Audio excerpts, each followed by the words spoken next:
Sarah called me this afternoon. Now, if you're new here, Sarah is my middle child, my only daughter.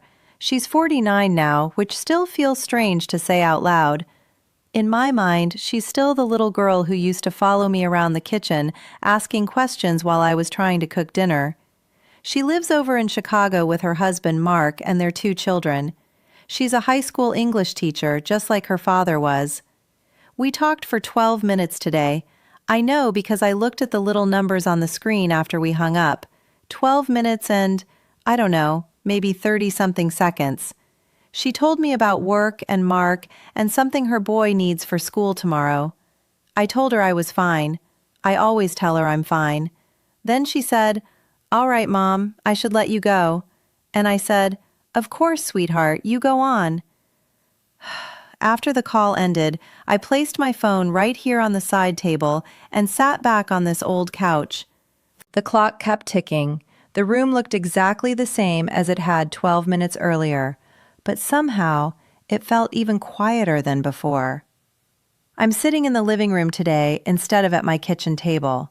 I suppose I just didn't feel like moving after Sarah called, so I stayed right here on the couch for a while, with my phone sitting on the little side table beside me. The television is off. Usually I turn it on just for a bit of noise, even when I'm not really watching anything, but I haven't done that yet. All I can hear is the clock on the wall ticking away. It's funny, I don't remember that clock sounding quite so loud when the children were still living here. There's Robert's old armchair across from me. I still call it Robert's chair, even though nobody has sat in it for years. There's a crocheted blanket folded over the back. I made that blanket myself a long time ago. One of the corners is a little uneven, but I never fixed it. And then there are the photographs. They're everywhere, really. On the wall, on the bookshelf, beside the lamp. David in his graduation gown, Sarah holding her first baby, Michael standing there in his army uniform, trying not to smile too much for the camera. Sometimes I look around this room and think, a house can be full of pictures and still feel empty. There's an old family album sitting on the coffee table in front of me. I keep telling myself I should put it back on the bookshelf, but somehow it always ends up right here again. The cover is a little worn now. One of the corners has started peeling, and a few of the photographs have slipped out of place. I was looking through it earlier after Sarah called. There's one picture of all 3 children sitting together on this very couch. David must have been about 12. His hair was uneven because Robert had tried to trim it himself the night before school pictures. He kept insisting it looked fine. It did not look fine. Sarah is sitting beside him with a book in her lap, of course. She always had a book somewhere nearby, and Michael is at the end of the couch with his arms folded, looking as though somebody had personally offended him. I think he was upset because David wouldn't let him hold the television remote. Robert took that picture. He kept telling everyone to sit up straight and stop making silly faces. You can almost hear him saying it when you look at the photograph. I remember standing just outside the frame, trying to get everybody settled down. Back then, I thought the room was much too noisy.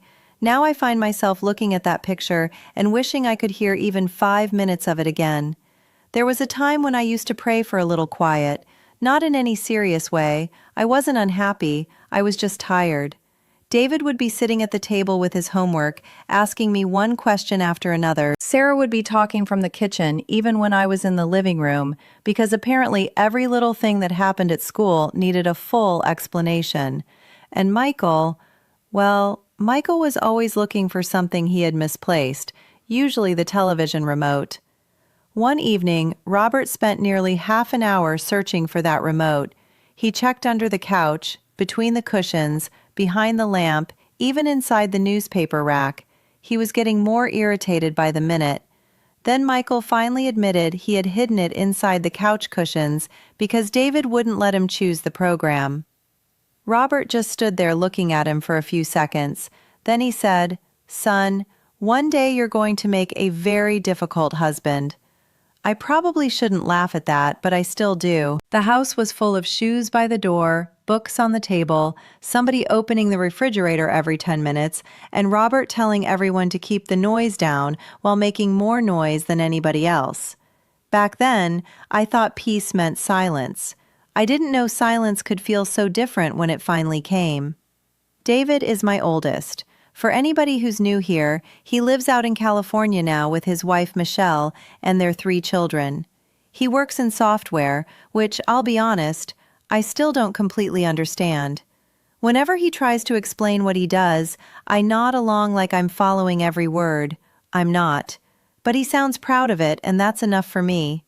David usually calls me on Sundays. Not every single Sunday, but most of them. Sometimes it's a proper video call. Sometimes it's just his voice because one of the children needs something or somebody is running late for soccer practice. I look forward to those calls more than I probably let on. He'll ask, "How are you doing, Mom?" And I'll say, "Oh, I'm fine, same as always." Then I'll ask about Michelle and the children, and he'll tell me little things. Somebody got a good grade, somebody lost a tooth, somebody has a game next weekend. Ordinary things, but I like ordinary things. The part I don't like is when the call ends. The screen goes dark, and for a second I can see my own reflection staring back at me. Sometimes I keep holding the phone for a little while before I put it down. I don't know why. I suppose the room feels quieter when a familiar voice disappears all at once. Sarah is the one who lives closest to me. She's only about 45 minutes away over in Chicago, but 45 minutes can still feel like a long way when everybody has work, children, groceries, laundry, all the ordinary things that fill up a life. She calls more often than the boys do, usually once or twice a week, sometimes while she's driving home from school, sometimes while she's standing in the grocery store trying to remember what she forgot to put on her list. She's an English teacher now, just like her father was. When she was little, she used to come home from school and tell me every single thing that happened. Not just the important things, everything.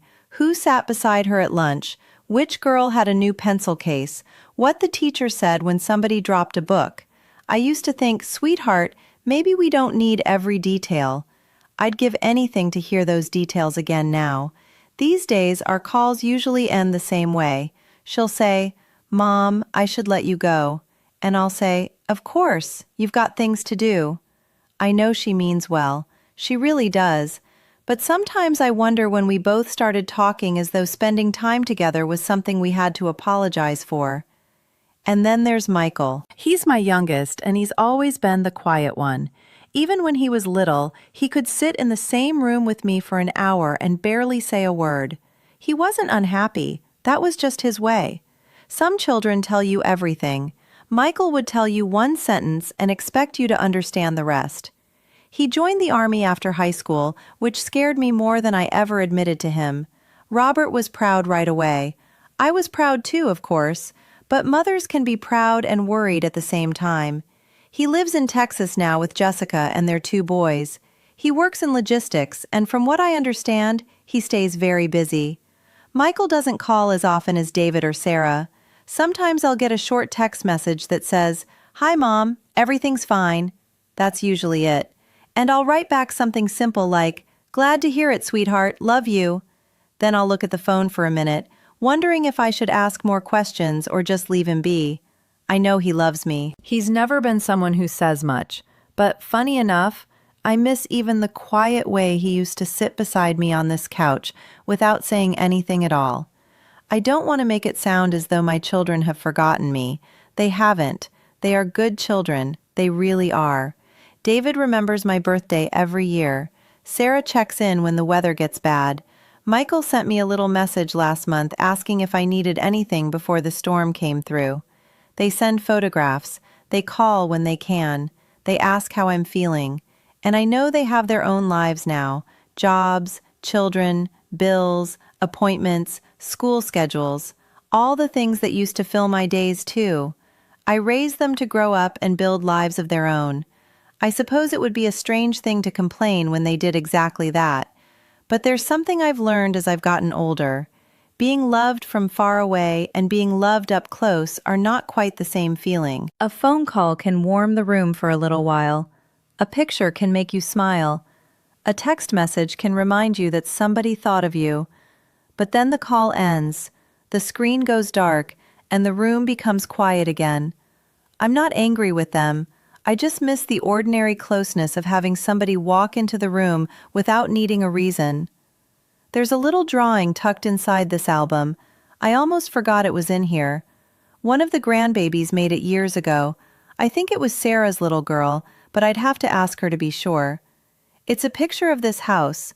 The roof is far too big, the windows are uneven, and there are 5 people standing out front with arms stretched out like little sticks. Right in the middle, in wobbly letters, it says, Grandma's house. I remember when she gave it to me. She was so proud of it.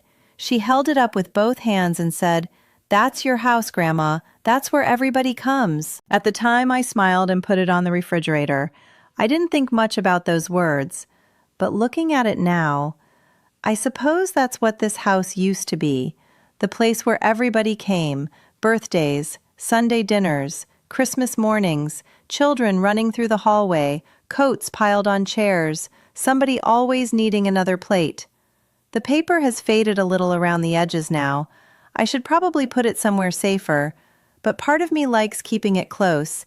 It reminds me that this house was noisy once, and for a long time, it was full. Robert's chair is still sitting across from me. I know it's just an old armchair. The fabric is worn on one side, and the cushion sinks a little where he used to sit. I've thought about moving it more than once. Sarah suggested it gently a few years ago. She said maybe I could put a small reading chair there instead, something lighter, something that would brighten up the room.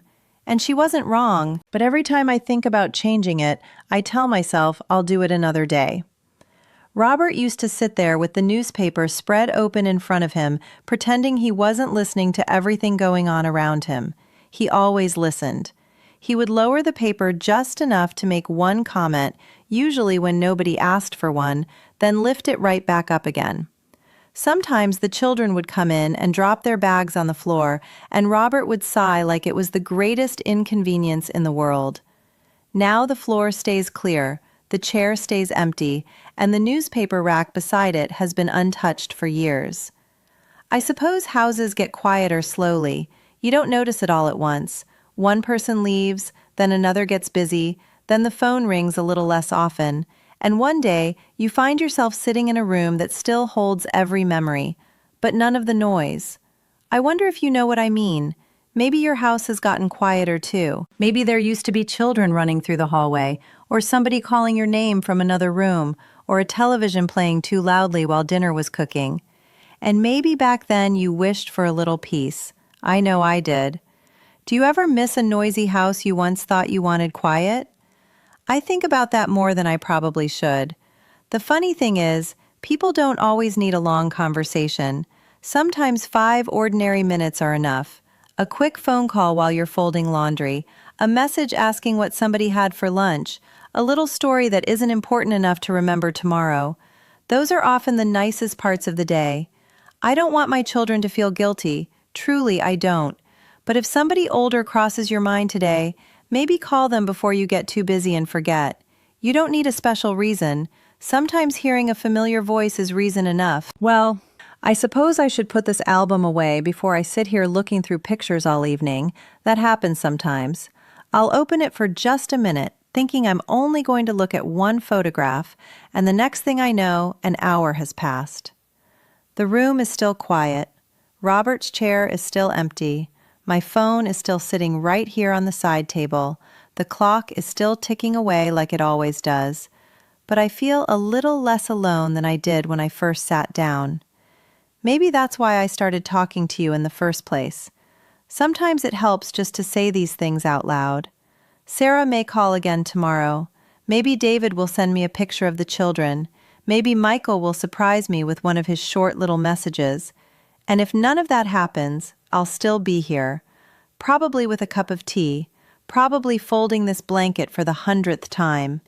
If you'd like to sit with me again, you're always welcome to come back. Until next time, take care of yourself, sweetheart, and maybe call somebody you love, even if you don't have anything important to say.